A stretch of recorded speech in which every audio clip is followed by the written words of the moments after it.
સુરત સહિત ગુજરાતમાં છેલ્લા કેટલાય સમયથી આત્મહત્યાની ઘટનાઓ સતત બની રહી છે। કેટલાક કિસ્સામાં વ્યક્તિ પોતે આત્મહત્યા કરે છે તો કેટલાક કિસ્સાઓમાં પરિવારની સામૂહિક આત્મહત્યાની ઘટનાઓ બને છે। ત્યારે આવી ઘટનાઓને રોકવા માટે કેટલાક NGO પ્રયાસ કરે છે। ત્યારે આ સંવેદનશીલ મુદ્દે હવે સુરત શહેર પોલીસે પણ માનવીય અભિગમ અપનાવ્યો છે। ગુજરાતના ઇતિહાસમાં પહેલીવાર સુરત શહેર પોલીસ દ્વારા 2 DCPના માર્ગદર્શન હેઠળ છેલ્લા 3 વર્ષમાં નોંધાયેલા 1866 આપઘાતના કેસનો અભ્યાસ અને વિશ્લેષણ કર્યું છે। આ સર્વમાં સૌથી વધુ આપઘાત ઘરકંકાસના કારણે થયાનું સામે આવ્યું છે। બીજી તરફ વધતા જતા આપઘાતના બનાવને રોકવા માટે પોલીસ દ્વારા હેલ્પલાઇન નંબર શરૂ કરવામાં આવ્યા છે। આ હેલ્પલાઇન નંબર 22 એપ્રિલથી કાર્યરત થશે। આ અંગે પોલીસ કમિશનર અનુપસિંહ ગેહલોતે જણાવ્યું કે આ સર્વે માટે બનાવવામાં આવેલી ટીમને FIR, સુસાઇડ નોટ, પરિવારના નિવેદનો, ફોન લોગ અને આરોગ્ય સંબંધિત પાસાઓના આધારે દરેક આપઘાત કેસને એક માનવીય અભિગમથી નિહાળવાનો નિર્દેશ આપ્યો હતો।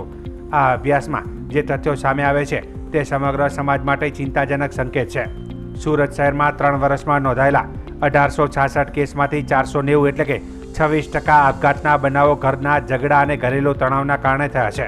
બીજું સૌથી મોટું કારણ બીમારી છે। 452 કેસ એટલે કે 24% લોકો લાંબી બીમારીથી થાકીને જીવન ટૂંકાવી ચૂક્યા છે।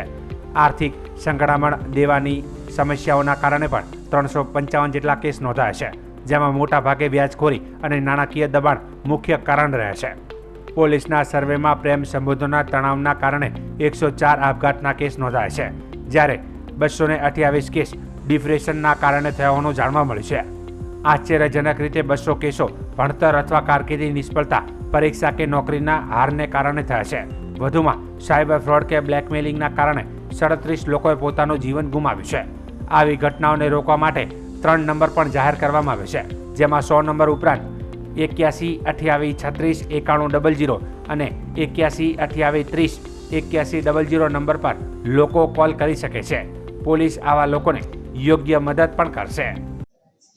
सूरत शहर में अपना जो सुसाइड केसेस बने छे एना अटकाववा माटे एक छेल्ला लगभग 2.5-3 महीनाथी 2 DCPs नेतृत्व में एक कमिटी रचवा करवामां आवी हती, जेमां छेल्ला 3 वर्षमां जेटला बी एक्सिडेंटल डेथना केसेस थयेला छे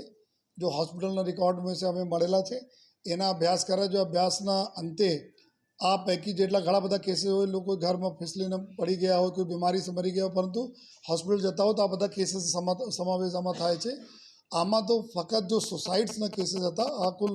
छेल्ला 3 वर्षमां 1866 जेटला केसेस अमे लोग काढा एना अभ्यास करेला जोए। अभ्यास कर्या पछी जोए आमां अभ्यासना अंते जो अलग अलग कारणों अमे काढा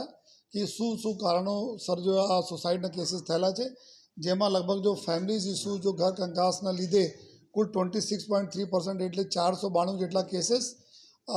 एना लीधे थया जोए। अने पछी कुल 24.2% केसेस एवं हता 452 जेटला केसेस जे इलनेस जो बीमारी एवं लांबी बीमारी एवं मांदगीथी कंटाळीने सुसाइड कर लीधा होय तो लगभग जो 50% से वधु आज 2 केटेगरीना केसेस छे। पछी जो है फाइनेंशियल बाबतों में जेमां लगभग 19% है, जेमां 355 जेटला केस था। आमां लगभग जो फाइनेंशियल क्राइसिस में आमां 90% केसेस एवं था जो कि देवना ऊपर कोईना बोरोइंग एटली चढ़ी गई जेना लीधे जो है उधारना लीधे जो सुसाइड करेला होय। लव अफेर में 104 केसेस है 5.6% जो आमां लव अफेर ने लीधे जो सुसाइड करेला होय।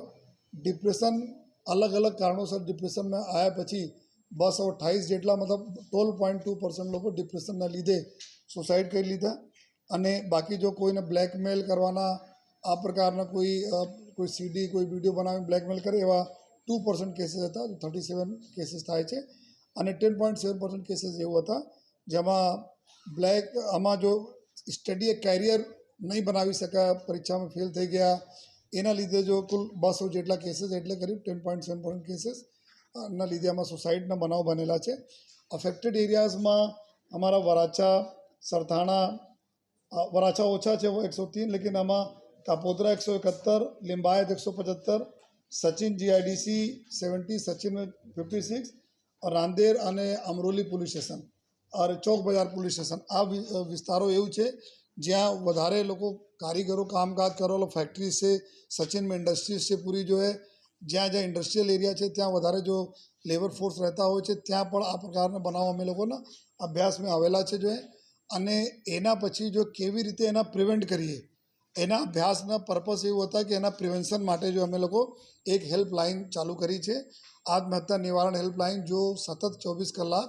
આપણા સુરત શહેર પોલીસ કંટ્રોલ રૂમમાં કાર્યરત રહેવાની છે જેમાં 3 નંબરો છે એક તો ડાયલ 100 નંબર એવા હોય છે કે જે 24 કલાક ચાલુ રહે છે